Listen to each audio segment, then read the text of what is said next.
rather be feared or loved? Easy, both. I want people to be afraid of how much they love me. Matt Skraby wraps up a full day of live and local sports talk. And that is the whole problem with aliens. You just can't trust them. Occasionally you meet a nice one, but usually they turn out to be some kind of big lizard. The Skraby Show starts now on 97.3 The Fan. Hello and welcome into the Skraby Show. February. See, I've already messed it up. You've already got me to mess up for the first time today. Probably not the last time today, but it is March 5th right now. So you're not going back in time. I promise that. If you want to watch me on YouTube, you can just go to YouTube, search 97.3 The Fan, or you can go to Twitter, or you can go to Facebook, or X, I should say. I'm doing better with the not calling it what it's not called anymore, and I'm going with X because I'm starting to get a part of my vocabulary. But there's a lot to talk about tonight. There's a lot of good Padres stuff to talk about tonight. There is a new ring light right in my face right now, and so I have to get used to this because I have been told that my face is not lit up well enough. And so Adam went and bought ring lights for everybody in the stir for each station here. And so I'm going to turn my camera around. I know this is not good for radio, but there's a big old ring light sitting right in front of my face. So if I'm like, maybe squinting here and there, it's because I can't see due to the lights that are in my eyes, but I will get used to it.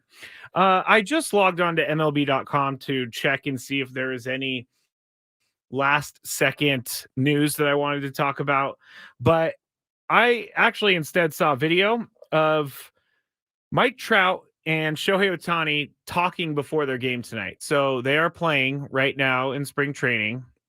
And so it's 0-0 in the top of the fourth. Doesn't matter.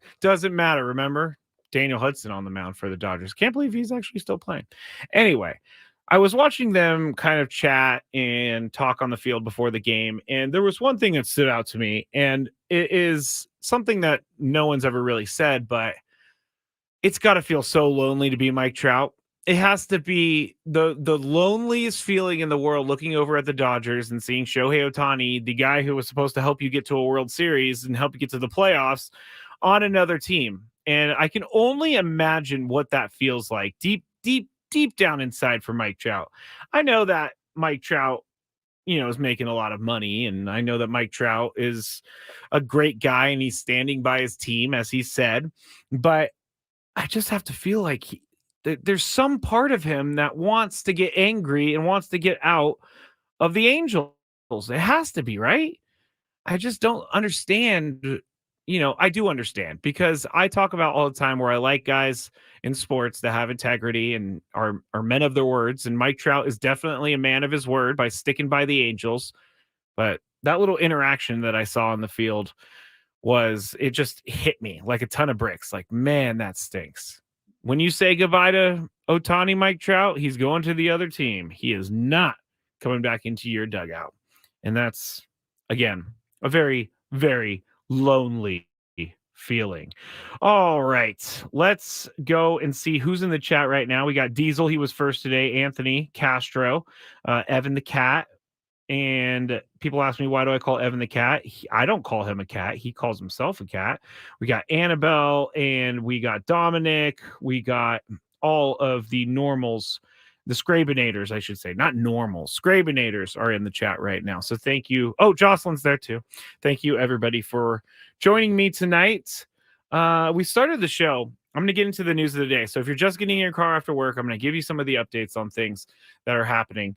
But we started the show with actually one of my favorite conversations. Hi, Flanders.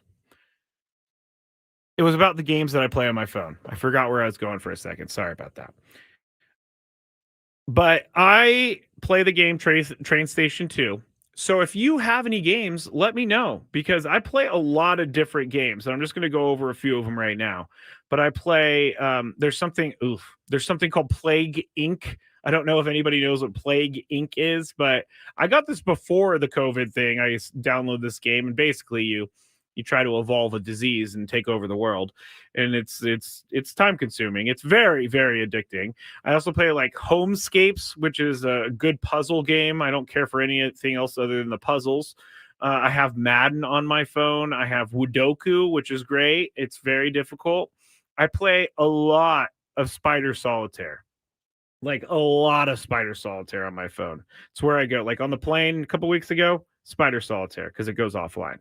There's also some other games that I play, like this is kind of embarrassing actually, but I'm doing this, so I'm gonna say it. But the Price is Right Bingo, I am a huge fan of the Price is Right Bingo on the Android store. I'm sure it's on the iPhone store as well. So this is good stuff. This is really, I love this stuff. Eggs Inc. Marco says, I have played that before.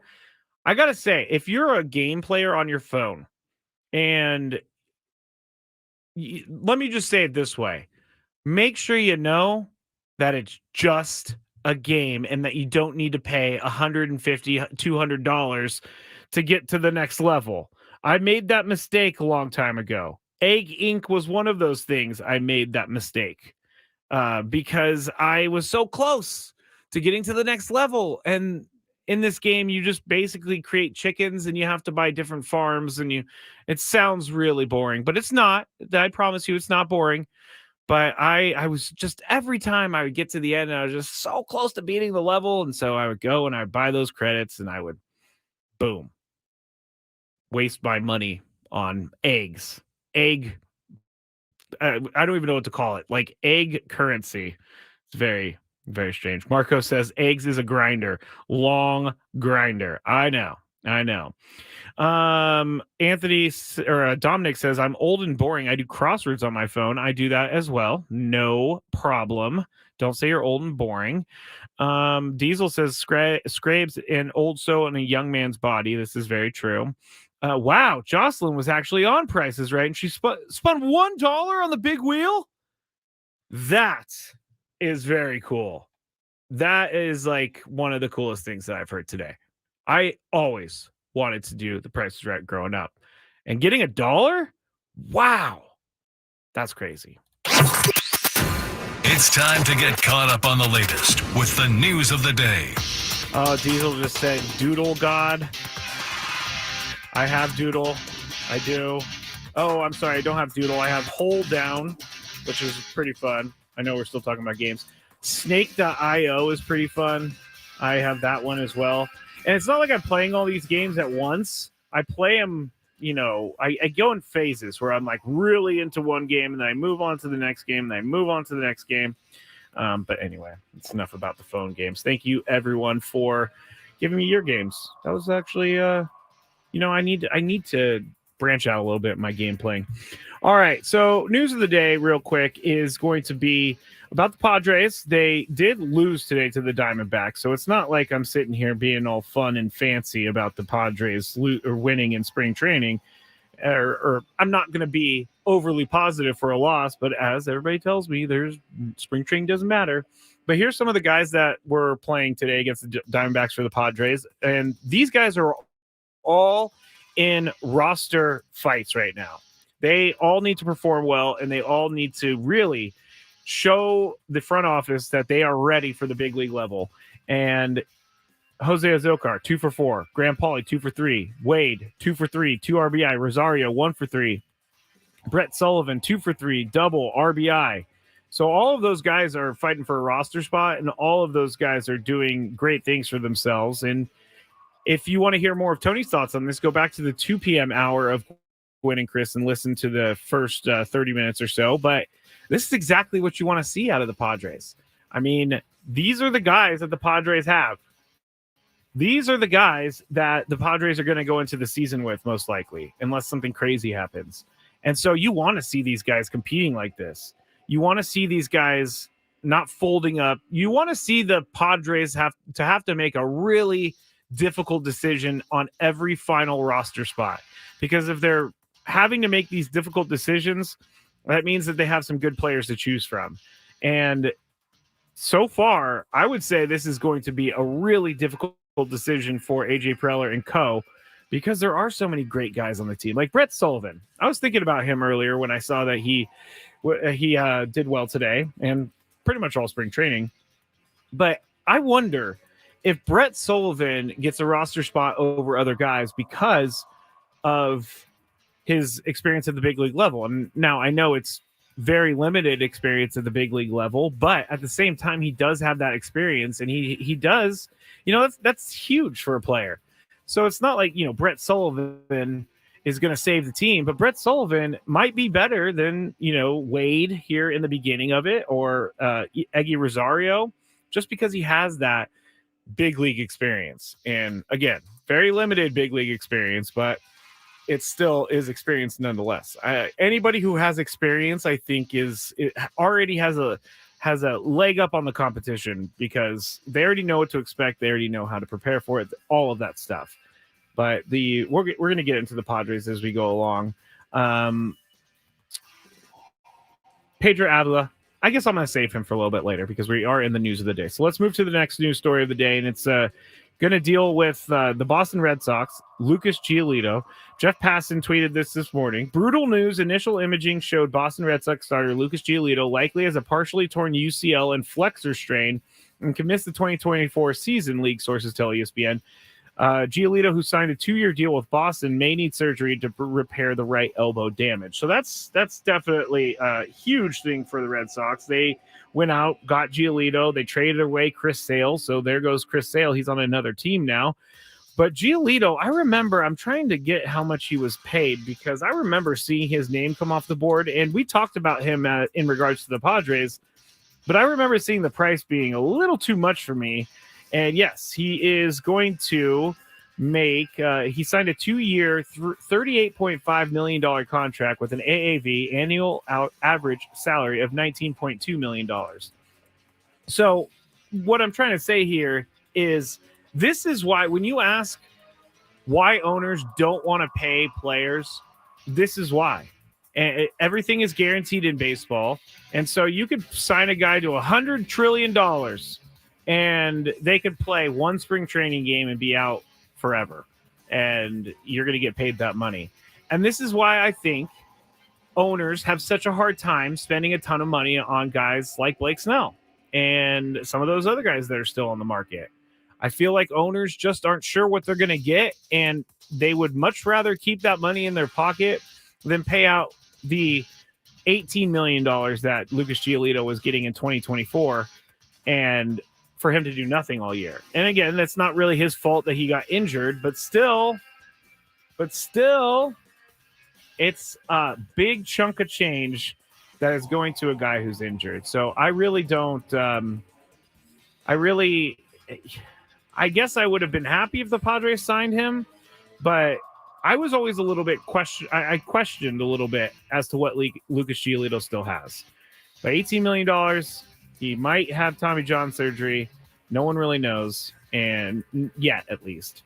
And so that's pretty brutal for the Padres. I got to say, that is 100% one of the worst things out there. I just looked up to the baseball game right now, and our old friend alert, and I did know this, but I guess I kind of put it away in my head. Nabil Krismat is now pitching for the Dodgers. Nabil, I want good things for you, Nabil, but the Dodgers? It always seems like some of these guys go to the teams that see them the most, because Nabil Krismat, he is looking weird in that Dodger blue, I gotta say. But let's hope good things for Nabil Krismat. Otherwise, there's not really much big news out there. So I think that's it for today. I mean, I've covered the two things that were pretty big, and I'm looking through, just trying to make sure that I don't have anything that I'm missing, because that would be me. Yeah. There we go. I've gotten all the news for the day. Cesar just said Dinelson Lamet is on the Dodgers too. What the heck? I didn't know that. I knew that he was on the Rockies, but man, that is kind of brutal. I don't like when all these guys go to the Dodgers. They still have to make the team, though. Dinelson Lamet, though, is kind of a sad story. For a while there, Dinelson Lamet was the Padres' next big thing. So was Chris Paddock. Both those guys struggle with injury. It's just unfortunate for them, for Padres fans, everyone. Not anymore, though, because they're gone. All right. When we get back, we are going to talk about a little bit of what Mike Shildt said earlier today. We are also, I'm trying to find my doc. There it is. We're also going to talk about why the Padres have already won the Juan Soto trade with the Yankees. And that's all next on the Skraby Show on 97.3 The Fan.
Back here in the Odyssey Palace on 97.3 The Fan. Thank you to everyone who is in the YouTube right now. The YouTube right now. I'm just going to start calling it the YouTube. I keep saying the YouTube, so why don't I just keep calling it the YouTube? I got to say, I never really talk about numbers or anything like that, but I feel like somehow the stream got put into some sort of other bigger stream. So right now we got a lot of viewers on the Skraby Show. This is great. 176 viewers right now, and that's just in this moment. It's if you look at the numbers, it goes up and down and up and down, but I am happy to have all of you with me, all of you in the car too. I haven't forgotten about you. In reality, radio is for the people in the car, and I am someone who came from that. I was someone who sat in my car and thought, hey, I want to do that one day. I want to go out and talk about nothing and talk about sports and just have a good time and get paid for it. So that was me 10 years ago. Honestly, that's the truth. That is 100% the truth. And I appreciate everybody who's made the Skraby Show what it is. I'm getting a little sentimental. I'm kind of like Jason Kelsey right now from last night when he was like, I'm gonna retire from football. If you haven't seen it, I'm still laughing about it, and I'm mean. I know I am mean, but if you haven't seen Jason Kelsey crying after his retirement or during his retirement, then yes, that is you'll know exactly what I'm talking about. Again, I am not crying, or I'm not making fun of people who cry, guys who cry, because I've been someone who's cried in my life. So I'm not afraid to admit it either. I don't know what the heck I'm talking about right now. I just keep admitting things on the radio, and it just is who I am these days. All right.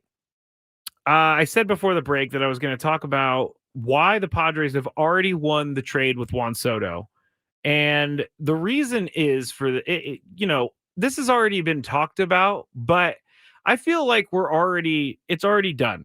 And it has nothing to do with what Juan Soto is going to do on the field, but it has something to do with what Brian Cashman said a couple weeks ago. And this was tweeted out by a New York reporter. And he said, regarding Juan Soto, Brian Cashman said that, quote, the odds are this is a 1-year situation before Soto will become a free agent. He went on to say, I don't see too many things stopping him from reaching free agency. So the reason I want to bring Juan Soto up one more time, because I know I do seem to talk about him quite often, but he's also one of the biggest players in baseball. And he's also he's a former Padre who helped the Padres out a lot by getting traded to the Yankees. But the reason that they won this trade is because it's a rental for the Yankees.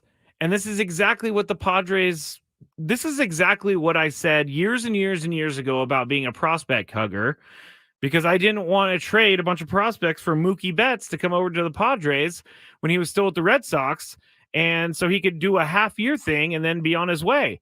He got traded to the Dodgers, and he signed an extension and all that. But I was not, and so it worked out for them because he got traded to the team he eventually ended up with. But if you are the Yankees and you don't win the World Series this year, what are you doing? I really, in some ways, I really just don't think that a player is worth as much as what the Yankees gave up for Juan Soto. And also same with like Russell Wilson and the whole trade between the Broncos and the Seahawks. I really don't think one player is worth as much as the return is, as much as they are returning to them for that player.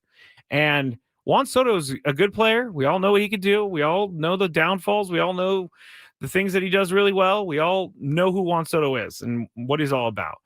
And I really think if you are going to take him as a rental, knowing that he's going to be a rental, knowing that they don't really see him stopping before free agency, I think you've already lost the trade.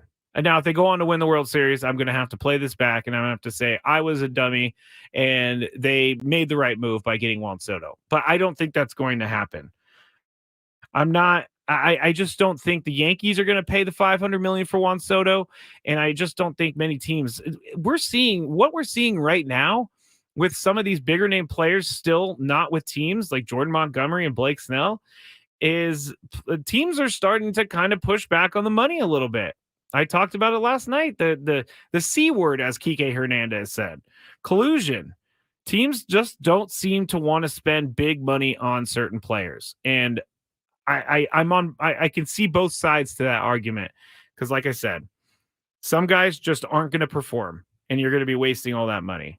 And then you have to pay the guy because he's going to be good and you just know he's going to be good. But I really think that, I mean, I'm seeing on the chat, yeah, Soto was good and all that. He may be great in New York, but I'm talking about from the Yankees standpoint. They only have him for 1 year.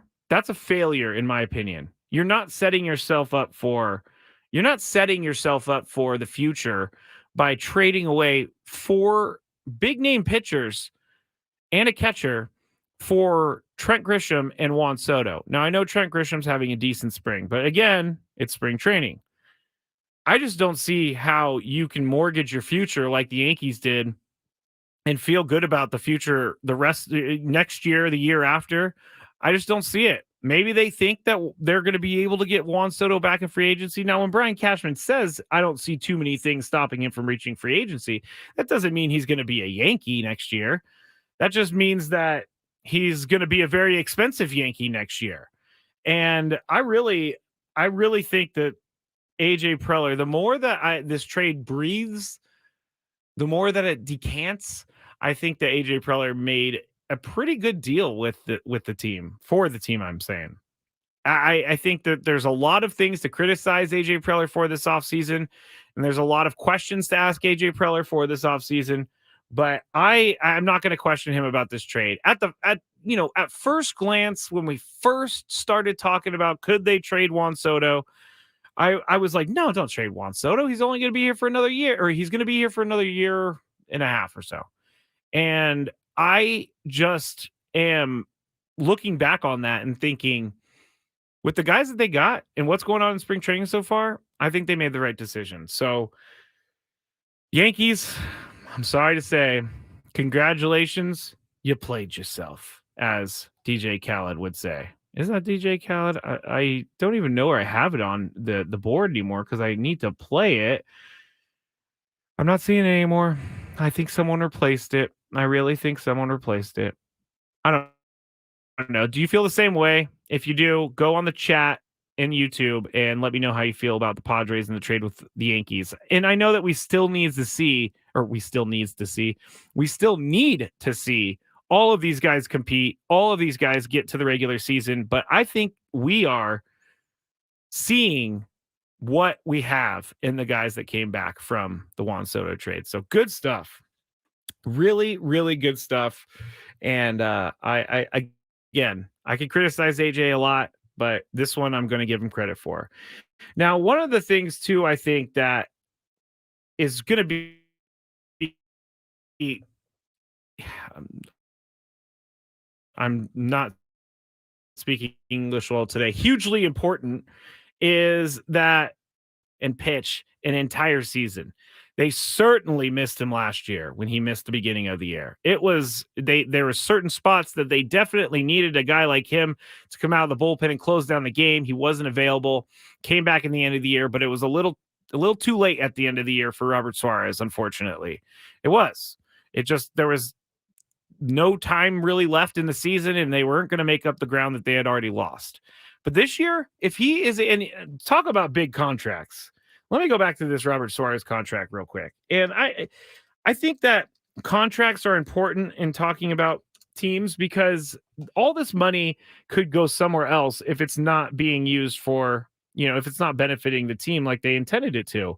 So he signed a 5-year, $46 million contract with the Padres in 2023 before then. And so he didn't play many of the games last year. And he got paid $10 million. He's getting paid $10 million this year. He has a player opt-out available after next year. This contract, it's kind of, when you think about it, it's kind of a strange contract for what the Padres are known to do, which is not make these random extensions. I guess Jake Cronenworth was kind of a random contract, but Robert Suarez was definitely a random contract. They locked him down real quick and easy. And I think I think at the time they probably thought he was going to be the Josh Hader replacement when they let Josh Hader go after he reached free agency. But Robert Suarez has to be there all year, and he has to live up to his contract. If we're going to start talking about guys that need to live up to their contracts, we have to talk about Robert Suarez as a part of that. We're going to talk about Manny, Fernando, Xander, Cronenworth, Yu Darvish, Joe Musgrove. Robert Suarez is one of those. I'm sure I forgot someone, but a lot of guys we talk about in regards to how much money they get paid and what they're doing on the field, and we don't really talk about Robert Suarez. So I think that Robert Suarez, he's looking healthy.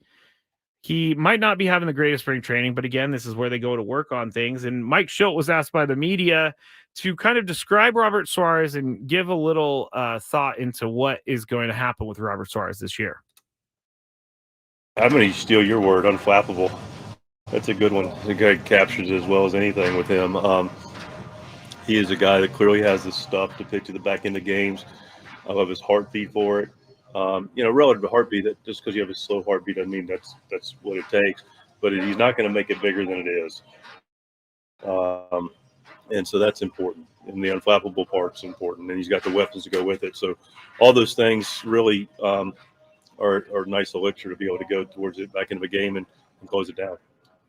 I think we talked about this earlier in the spring, but kind of his willingness to get that fourth out, or if the matchups are there in the eighth inning to do that, how much could that help you as a manager in terms of what he can do? Oh, that's huge. If you've got, and I'm not saying we're there yet, but I feel like we have a really strong chance to be there, and there being, grab the last out in the eighth and then finish up the ninth.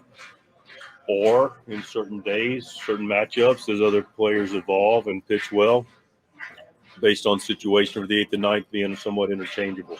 So that's I feel like that's going to be a strength of our club, and the bullpen having multiple pieces that can do multiple things.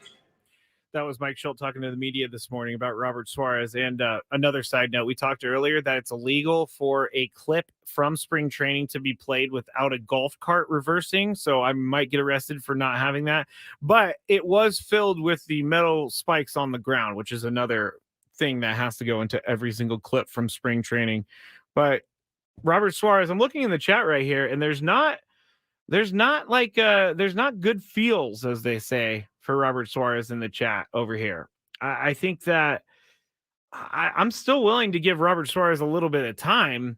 I think he's coming up on my willingness to give him time, but it doesn't really matter what I think. It is a random contract, I will say. Just came out of nowhere. Him and Jake Cronenworth, those two. I mean, Jake Cronenworth, I love that he's on the team long term, but I don't love what they gave him with what he was doing at the time. So he's going to have to prove himself. He's going to have to prove that he can fulfill that contract. And that's stressful. It is.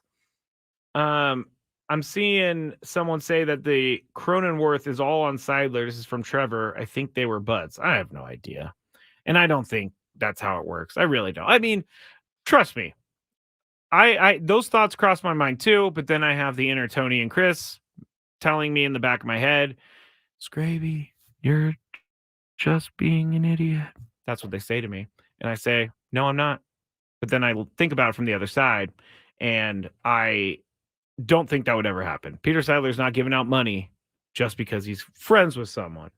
Anyway, that was Mike Schilt. That was Juan Soto. Trying to get back to my doc because I have a pretty cool thing to talk about next. There it is. Do you know what frogging is? PHROGGING.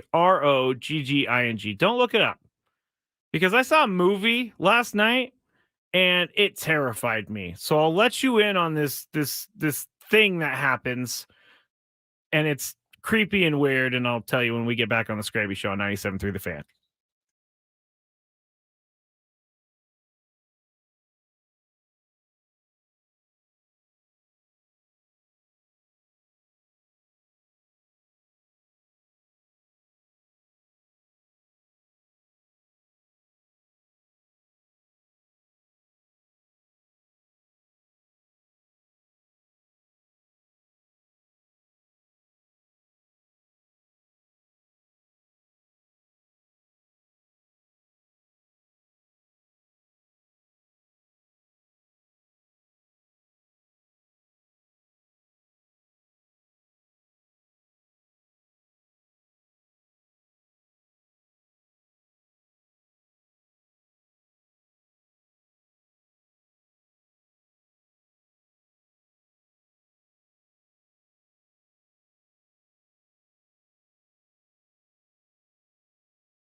teaser to the show right here, Dispersed. They sent me a song a while back, actually, and so I put it into the rotation. Good stuff. Thanks for sending that to me. Thanks for joining me here on the Skraby Show, 97.3 The Fan, the Odyssey Palace. Appreciate everyone. And again, I never bring this stuff up, but these numbers that are happening right now, I gotta feel like I'm definitely not this cool. So I'm not sure why the number keeps going up, but we're at 260 viewers tonight, which doesn't sound like a lot, but it really is, especially for the Skraby Show. And it keeps going up and up and up. So we're locked in some algorithm right now, and I'm loving it. So if this is the first time you're ever seeing me or hearing me, just stick around. You will love me and adore me in 5-10 minutes or so. I promise. Most people don't actually think that way. I get a lot of hate too, but you can watch to hate me if you want as well. Okay. Now, I told you before hold on, I'm sorry. What's a stream raid? That sounds kind of scary. Like a stream raid, like everybody goes and crashes a stream or something. I've heard of swatting, which is not really, it's not really cool. Yeah, guys, I'm talking to the chat right now. The chat, you guys only see what's on YouTube. I see what's on all the other platforms. So that's why I'm saying we have so many viewers. I'm not making it up. I promise. I promise. We have a ton of viewers on X right now, 97.3 The Fan SD. So there you go. All right. I talked to you about this before the break, and it would be something called frogging with PHRGGING. If you listen to me, you know that I am a big horror movie. I have to say it like that. Horror movie fan. And I like scary stuff, and I watch it all the time. I actually fall asleep sometimes to like scary movies and stuff because, it's not necessarily the scariest thing, but I can still sleep through it. But I saw this come up on Netflix last night, and I have never seen this movie, but it said, how Netflix sometimes says leaving soon, and so it always makes me feel like I'm missing out, so I have to go check and see what it is before I go look at it. But so I clicked on it. It's called I See You is the title of the movie. It has Helen Hunt in it, actually, which is kind of random. I didn't realize that. But this movie is, I can't give it away, but it's about frogging, and it's about frogging. But here's the definition for frogging. Did I just close? Oh, here it is. Oh, man, I was going to say I prepped all this and it's not there anymore. But here's the definition according to dictionary.com of frogging. Frogging is the act of secretly living in another person's home without their knowledge or permission. A person who engages in frogging is sometimes called a frog, or less commonly, a frogger.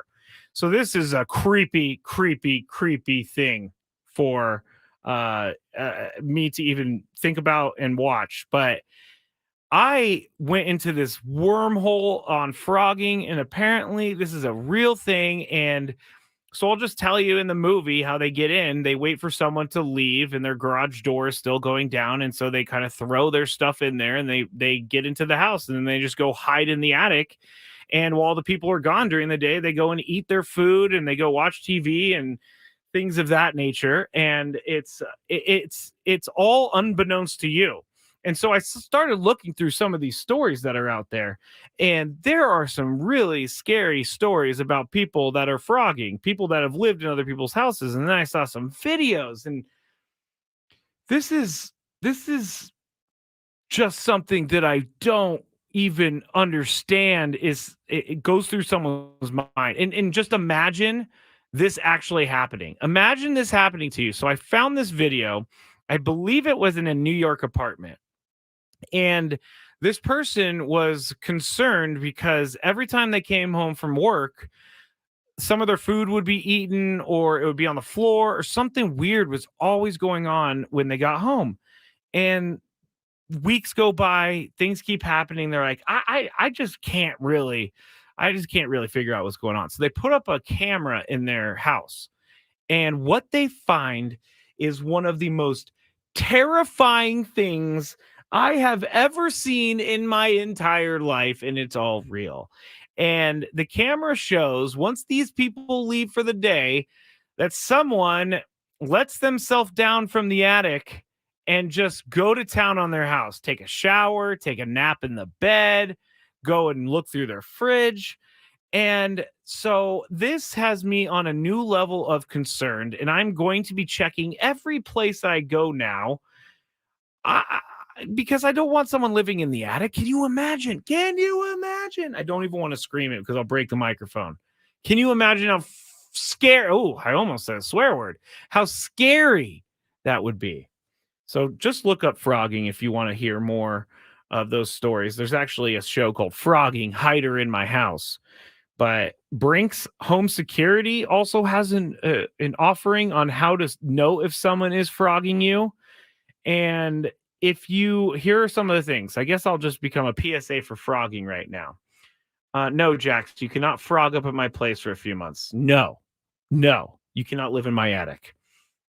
So it says you hear strange noises, you notice things are missing or moved, your pets are on high alert. I can't imagine someone frogging with Lucky in the house. Can you imagine if they're spending time with your dog or your cat while you're gone? It's ridiculous. You feel as though you're being watched. It's just, you look through all your windows. Are your windows open? Are your doors open? Are your doors unlocked when you come home, even though you know that you locked them? All of these things. So I felt like it was my duty to get that off my chest as well, because it was creepy. It was creepy. I'm not into the people secretly living in your house while you're still living there. Literally, people live, and this is a thing, and they do it all the time. And that is wild to me. That is absolutely wild.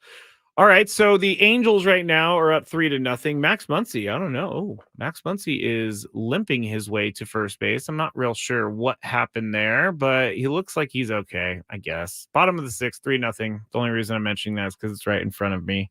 Padres today, they lost to man, I'm coming to that point in the day where I just start saying things and my brain just goes crazy. Who did the Padres lose to today? Why can I not figure this one out? This is embarrassing. I'm live on the air. I've said it like a million times already, and I can't. Oh, the Diamondbacks. There it is. They lost 5-3 to the Diamondbacks. But if you missed me in the beginning of the show, some of the other players that are trying to find a spot on this team are playing really well and making a really difficult decision for AJ Preller. Azokar went 2 for 4 today. Pauly 2 for 3. Wade 2 for 3 with 2 RBI. Rosario 1 for 3. And Sullivan 2 for 3 with a double and an RBI. So a lot of those guys are competing for roster spots, and a lot of those guys were doing good things today. And they have been doing good things all spring training. Tony and I talked about Korea, the Korea trip coming up very, very soon. And I am kind of like, it kind of feels a little bit like La La Land, because we were talking at the beginning of the year about this roster being changed. And I've gone through many different levels of emotions with the Padres roster so far this year. I've gone from optimistic when they came, when January 1st happened. I came optimistic because they can go after and they can get some guys, they can make some trades.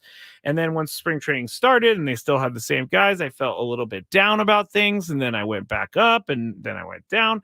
Now I'm back on the upswing, and I hope that I'm going to stay on the upswing. And I think I'm going to stay on the upswing because of what they're putting out and what they're putting, what they're doing during games. This Tony talked about earlier. Again, go back to the 2 p.m. Hour from Gwen and Chris and listen to what Tony had to say, and Chris as well, about these guys. Because this is the best possible scenario for the Padres. And we talked about it last week. We talked about it yesterday. We talk about it all the time. But we're worried about the guys that are on the bench. We're worried about the guys that are going to be, platoon guys. We're going to be worried about the guys that, only play every 6 days or something like that. And so if I saw these guys, if Azokar's going 0 for 4, if Pauly's going 0 for 3, Wade's going 1 for 3, Sullivan's going 0 for 4, stuff like that, I would feel much worse about the season coming up. And I'm not trying to sugarcoat it, because in all reality, these guys are going to have to do this for a full 162 game season. And I don't know that they're going to be able to keep up what they've been doing in spring training. Now, is it great for their confidence? Yes, it's great for the confidence. It really is. And it could help them going forward in their careers and with the Padres. So I drive home and sometimes I listen to the show and it's just like watching film. So it's not like I love to hear my voice or anything. I actually hate it. And I'm very mean to myself when I listen back, but I want to make sure that everybody knows how I'm feeling at the time because things change. Things go up and down, as I said. And I'm a very emotional human being to begin with. So my feelings are going to change a lot. And right now, I don't want to be the guy who's like, hey, everything's all great and rosy and sunshine and rainbows and butterflies and all of that. It's not like that. I completely understand it. But what I'm going to do is take who they have and what they got on the team right now and work off of that. And so these guys are giving me something to talk about. They really are. And it's good. I love it. It's good to see. Trevor says, I think Schilt will be a difference. Not worried either. Let's see. Cesar says, shout out the Angels out here hitting Muncie. Trevor, again, Boston got the curse back when Big Poppy retired. Anything about the frogging? Oh, Abraham says, not only that, all of a sudden, this cat has been meowing every night in my windows at 3:30 a.m. That is creepy. Oh, Abraham, bro, someone pulled my legs when I was sleeping. I don't believe that for 1 second. Jax, is there a celebrity you let frog at your crib? That's a great question, actually. Interesting. Because I could go in different directions. I could go in the direction of, cool, let's play video games, bro out type of thing. Or I could go with, obviously, a Hollywood superstar who's hot. I'm trying to think off the top of my head, but this is really good. I'm going to have to think about this. I don't know. Jennifer Lawrence wants to live in my attic. She can live in my attic. Jennifer Lawrence seems like a fun person. Yes, a fun person. I said it. I'm going to get myself out of here right now. What's annoying Skraby today? Let's find out. It's time for the Daily Gripe. All right. So I'm sorry. I hope my family is not listening right now because I'm about to gripe about them. I did see a really funny gripe though earlier, saying that I'm going to gripe about Chris griping, basically, which is true. I could do that every single night. So the daily gripe today. This goes out to my family because, my mom, she talks to a lot of people about me. And my mom signs me up for stuff when I don't even know anything about it. So I'll just get a text one day, hey, can you do this on this day? I'm like, huh? What? What? You signed me up for this? So basically the gripe is I'm willing to help out. Obviously, I'm willing to do what it takes, but I am not happy when my time is given away and I don't even know that it's be giving away. So I am going to hope that my mom is not listening right now, and we're going to go forward and we're going to pretend like this never happened. Evan's gripe. My gripe. People say they come across everything. It's cringy. I don't know what that even means. Did I miss the Bowmel National Anthem discussion? Honestly, I've not been paying attention to the Giants, so I just didn't really even see this at all, honestly. Really strange because I'm looking at NLS stuff all the time, but I'm going to have to go look at this now because I had no idea this even happened. Thanks, everybody, for joining me tonight. I appreciate you all. Please come back tomorrow night starting at 6 p.m. We'll have some more Skraby Show. But until then, everybody have a great night. Thank you for making things great. And also, look in your attic. Make sure there's no one living there. Good night, everybody.